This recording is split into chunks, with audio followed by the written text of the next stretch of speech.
आगे अखड़ी हो हमर यार मनवा तो एक बेर बात कर लगे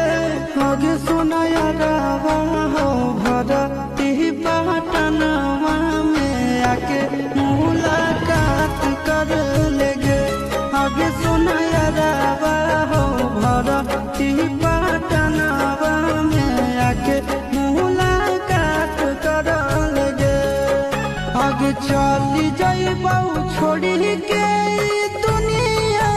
विदाई अपने हाथ कर लगे